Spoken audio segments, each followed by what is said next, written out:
প্রচার চলাকালীন সিপিএম এর প্রচার গাড়ি আটকে দুষ্কৃতী হামলা, গাড়ি ভাঙচুর, মারধর সিপিআইএম কর্মীদের। ঘটনায় চাঞ্চল্য ছড়ালো নদিয়ার শান্তিপুর থানার বাগদেবীপুর এলাকায়। হরিপুর অঞ্চল কমিটির তরফে বাংলা বাঁচা অভিযানকে সামনে রেখে সকাল থেকে একটি 4 চাকা গাড়িতে করে প্রচারে নামে ওই এলাকার সিপিআইএম কর্মীরা। সকাল 11টা থেকে শুরু হয় তাদের প্রচার অভিযান।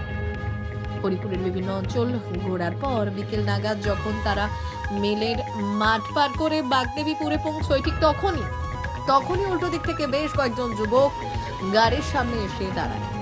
ড্রাইভারকে গাড়ি থেকে বের করে মারধর শুরু করে এবং অকথ্য ভাষায় শুরু হয় গালিগালাজ। এরপর শুরু হয় সেই গাড়িতে থাকা সিপিআইএম কর্মীদের মারধর।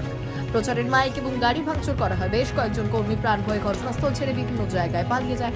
তাণ্ডব চালানোর পর ঘটনাস্থল ছেড়ে পালিয়ে যায় দুষ্কৃতীরা। পরবর্তীকালে খবর পেয়ে ঘটনাস্থলে যায় শান্তিপুর থানার পুলিশ গিয়ে তদন্ত শুরু করে। খবর পেয়ে সিপিএম এর উচ্চপদস্থ নেতৃত্ব ঘটনাস্থলে পৌঁছে এবং পরবর্তীকালে শান্তিপুর থানায় গিয়ে একটি লিখিত অভিযোগ দায়ের করে।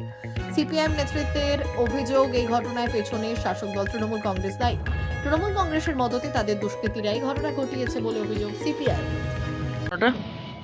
ঘটনাটা আমরা বাংলা বাচ্চাও যাত্রা শুরু হয়েছে, উত্তরবঙ্গ থেকে দক্ষিণবঙ্গে আসবে, তার প্রচারের অঙ্গ হিসাবে আমরা হরিপুর গ্রাম পঞ্চায়েতের অভ্যন্তরে হরিপুরের কর্মীরা প্রচার শুরু করেছি। হরিপুর মিদ্যেপাড়া থেকে বেলা 11টা-12টা নাগাদ আমরা হরিপুর ওই চত্বরে শেষ করে, আমরা নীলকুঠি শেষ করে, হরিপুর শেষ করে, মিলের মাঠ শেষ করে বাগদেবীপুরের মোড়ে পৌঁছেছি। বাগদেবীপুরের মোড় থেকে আমরা জামলাডাঙ্গার উদ্দেশ্যে ওই পথ দিয়ে ঘুরে আসব। সেই টাইমে বাগদেবীপুর মোড় থেকে 4টে-5টা বাড়ি যে এগিয়ে গিয়েছি, 3-4টে টোটো এসে আমাদের গাড়ির উপর হামলা, আমাদের ড্রাইভারকে বার করে নাই। হঠাৎ মানে এরা উদ্দেশ্যভাবেই হামলা চালিয়েছে? এরা উদ্দেশ্যভাবেই হামলা চালিয়েছে। কজন ছিল টোটোতে? ঠিক সঠিক খেয়াল করিনি, 4-5 জন। আমাদের ওদের হাতে কি কিছু ছিল? লাঠি রড? না, লাঠি রড দেখিনি। ড্রাইভারকে গাড়ি থেকে বার করে নিল, গাড়ির চাবি কেড়ে নিল, নিয়ে এসে গাড়ির গেটটা ভেঙে দিয়েছে যেদিকে ড্রাইভার বসে থাকে। তারপরে ড্রাইভারকে বার করে নিয়ে এসে ওরা মারধর করে। তখন আমি গাড়ি থেকে বার হই। আমাদের শান্তিপুর নেতৃত্বকে আমি ফোন করছিলাম, আমার ফোন। তারপরে ওরা কি করলো? ওরা ওখানেই ছিল? ওখানেই ছিল। আমার ফোনটা আপনাদের কি গালাগালি করছিল? হ্যাঁ, গালাগালি তো করেছি।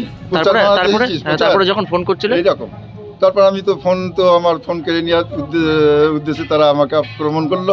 আমি ছিটকে বার হয়ে পাশের এক বাড়িতে ঢুকে আমি নেতৃত্বকে ফোন করলাম।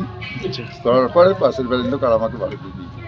বাড়িতে পাশের বাড়ির লোক যে বাড়িতে ঢুকেছিলাম তারা আমাকে ভারতে দিইনি। আচ্ছা, পুলিশ এসেছিল এখানে?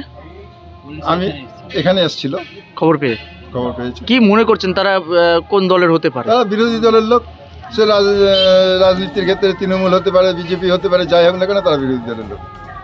মানে এক্ষেত্রে আপনাদের হামলা চালানোর মতো কোন দল রয়েছে? মূলত কোন দল এটা তো বলা কঠিন, তবে আমি মনে করি অনুমান আমার শাসক দল, রাজ্যের ক্ষমতায় যারা আছে তারা এই ক্ষমতাটা প্রয়োগ করছে। বিভিন্ন জায়গায় আমাদের কর্মীদের উপর, আমাদের নেতা নেত্রীদের উপর হামলা চালাচ্ছে। কি নাম আপনার? চালায়।